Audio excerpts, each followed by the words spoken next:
আসসালামু আলাইকুম রহমতুল্লাহি অবরাকাতু। সম্মানিত প্রিয় ভাইয়েরা, দেশ কিংবা প্রবাস থেকে যেখান থেকে আমার ভিডিওটি দেখছেন সবাইকে আন্তরিক মোবারকবাদ জানাচ্ছি এবং সবাইকে আহ্বান জানাচ্ছি নামাজ পড়ার জন্য।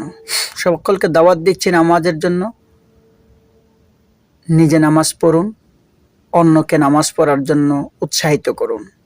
নিজে সৎ কাজ করুন, অন্যকে সৎ কাজ করার আদেশ করুন, অসৎ কাজের বাধা প্রদান করুন। আল্লাহর হাবিব সাল্লাল্লাহু তাআলা আলাইহি সাল্লামের হাদিস মুবারাকা মিশকাত শরীফের মধ্যে আসছেন, যে ব্যক্তির আত্মা শুদ্ধি না, অর্থাৎ আত্মা শুদ্ধি লাভ করতে পারে নাই, যে পরিশুদ্ধ হতে পারে নাই, ওই ব্যক্তির ইবাদত আল্লাহ পাক রব্বুল আলামিন কখনোই কবুল করবেন না।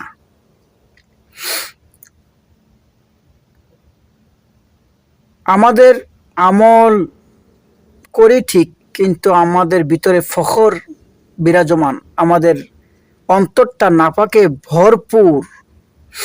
আমরা সেই নাপাকে যতক্ষণ পর্যন্ত দূর না করতে পারবো ততক্ষণ পর্যন্ত জীবনও আমরা সেই ইবাদত কবুলের চিন্তা করতে পারি না।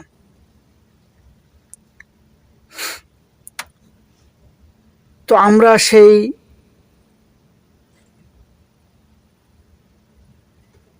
রিয়া ফখর থেকে বের হয়ে আসতে হবে।